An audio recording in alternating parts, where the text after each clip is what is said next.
नमस्कार बच्चों, मैं विश्वास स्कूल से आपकी हिंदी की अध्यापिका बोल रही हूँ। आशा है आप सब कुशल मंगल होंगे और अपना प्रतिदिन का कार्य अच्छे से कर रहे होंगे। आज हम बसंत पुस्तक का पाठ 4 दीवानों की हस्ती कविता के बारे में पढ़ेंगे। इसके कवि भगवती चंद वर्मा जी हैं। इसमें हम सबसे पहले हम इसमें जानेंगे कि इस कविता का भाव क्या है, कविता किसके बारे में है, किसी की ज़िंदगी के बारे में है, अर्थात स्वभाव के बारे में, और वह स्वभाव किसका है?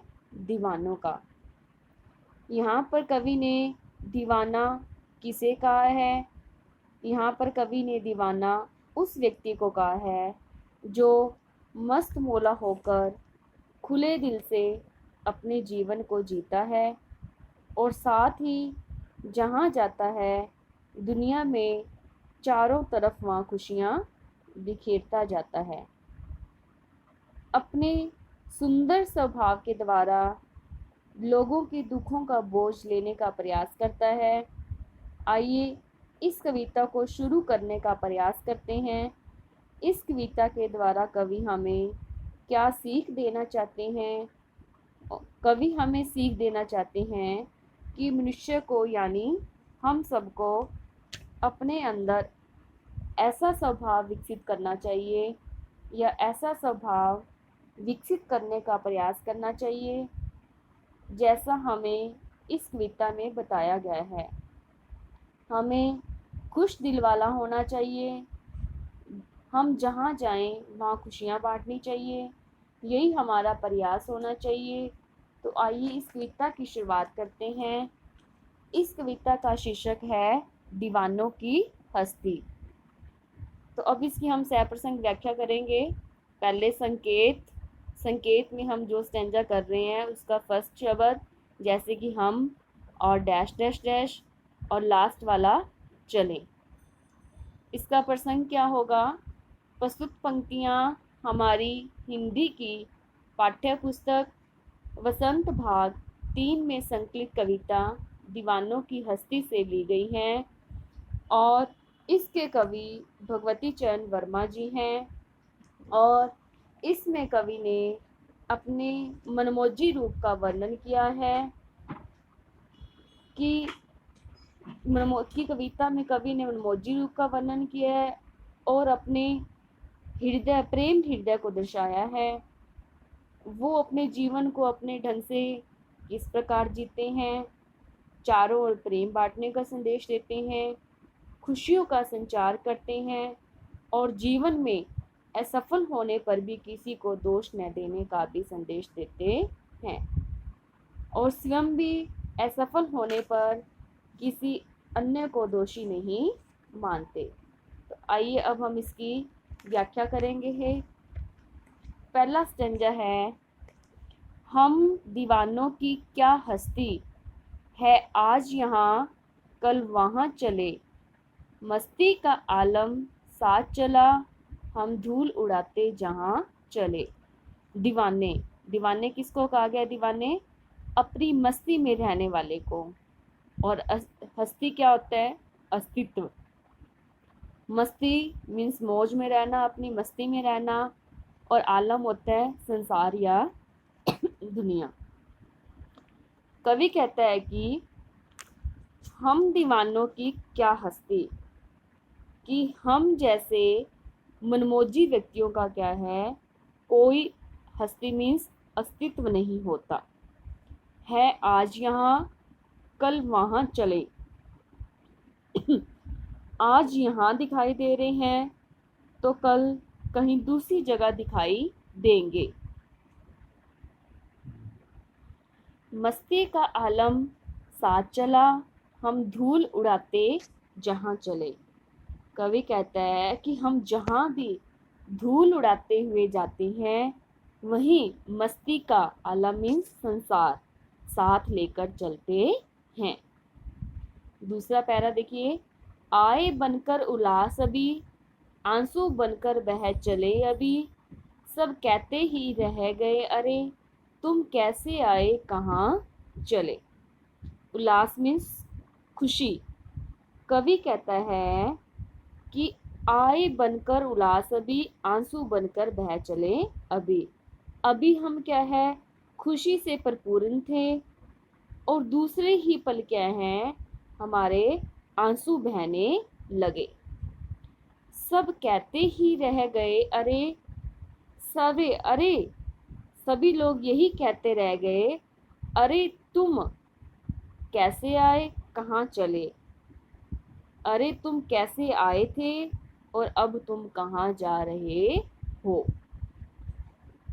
किस ओर चले यह मत पूछो, चलना है बस इसलिए चले, जग से उसका कुछ लिए चले, जग को अपना कुछ दिए चले। अब कवि क्या कह रहे हैं कि किस ओर चले यह मत पूछो, कि हम जैसे दीवाने किस ओर जा रहे हैं यह हमसे मत पूछो। चलना है बस इसलिए चले, हमें तो केवल चलना है इसीलिए हम चले जा रहे हैं। जग से उसका कुछ लिए चले, जग में संसार, इस संसार से कुछ लेकर चलते हैं, जग को अपना कुछ दिए चले, और इस संसार को कुछ देकर आगे बढ़ जाते हैं। दो बात कही, दो बात सुनी, कुछ हंसे और फिर कुछ रोए, चक्कर सुख दुख के घूंटों को हम एक भाव से पिए चले। चक्कर मीन्स जी भरकर। अब कवि कह रहा है कि दो बात कही, दो बात सुनी, हम किसी से दो बातें करते हैं और किसी से दो बातें सुनते हैं। कुछ हंसे और फिर कुछ रोए, हम कभी तो खुश हुए तो हंस देते हैं, और अगर हम कभी दुखी होते हैं तो हम क्या है, रो देते हैं। चक्कर सुख दुख के घूंटों को, ठीक है, हम एक भाव से पिए चले। एक भाव में समान रूप से हमने अपने सुख दुख को, ठीक है, सुख दुख को क्या है, चक्कर जी भरकर क्या है, हमने समान रूप से क्या है, ग्रहण किया है। आगे देखिए आप स्टैंजा 5। हम भीख मंगों की दुनिया में स्वच्छंद लुटाकर प्यार चले, हम एक निशानी सी उर पर ले असफलता का भार चले। स्वच्छंद होता है अपनी इच्छा के अनुसार चलने वाला, उर होता है हृदय, और निशानी क्या होता है, पहचान। हम भीख मंगों की दुनिया में, ठीक है, स्वच्छंद लुटाकर प्यार चले। कवि कहता है कि हम अपने स्वार्थी तथा कृपण लोगों के बीच स्वतंत्र होकर अपनी इच्छा अनुसार प्यार लुटाकर और फिर आगे क्या है, चल देते हैं। लेकिन हमें क्या है, इसके बदले में कुछ नहीं मिलता। एक निशानी सी उर पर मीन्स हृदय पर, हम क्या है, अपने हृदय में क्या है, असफलता का भार ले चले। अपने हृदय पर क्या है, असफलता के रूप में एक निशानी सी मीन्स एक पहचान सी लेकर आगे बढ़ चलते हैं। हम क्या है, आगे बढ़ते जाते हैं, हमें पीछे मुड़कर कभी भी नहीं देखते। लास्ट स्टैंजा आपका। अब अपना और पराया क्या, आबाद रहे रुकने वाले, हम स्वयं बंधे थे और स्वयं हम अपने बंधन तोड़ चले। पराया मीन्स दूसरों का, आबाद मीन्स हंसी खुशी जीवन बिताना। अब अपना और पराया क्या, कवि कहते हैं कि अब यहाँ अपना और पराया कौन है, अर्थात हम अपने पराये की भावना से मुक्त हैं। आबाद रहे रुकने वाले, इस संसार में जो रुके हुए हैं अर्थात जो संसार के प्रति अपना मोह रखे हुए हैं वे आबाद रहें, यानी कि अपना हंसी खुशी अपना जीवन बिताएं। हम स्वयं बंधे थे और स्वयं हम अपने बंधन तोड़ चले।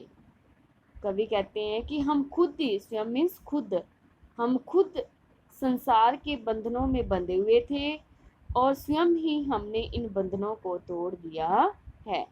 इसका विशेष क्या है कि मनमोजी व्यक्ति सुख दुख की भावना से दूर रहकर जीवन बिताता है। इसलिए हमें जीवन के प्रति आशावादी दृष्टिकोण अपनाकर निरंतर आगे बढ़ना चाहिए और इसमें भाषा एवं शब्द चयन भावानुकूल है। तो बच्चों, मैं आशा करती हूँ कि आपको इसकी सप्रसंग व्याख्या समझ में आ गई होगी। आपने इसका 2 बार इसका अध्ययन करना है, सप्रसंग व्याख्या का, इसको पढ़ के देखनी है और इसमें से 10 शुद्धलेख शब्द आपने फिर नोटबुक पर लिखने हैं। अगर आपको कुछ भी समझ ना आए तो आप मुझे फ़ोन करके पूछ सकते हैं। धन्यवाद।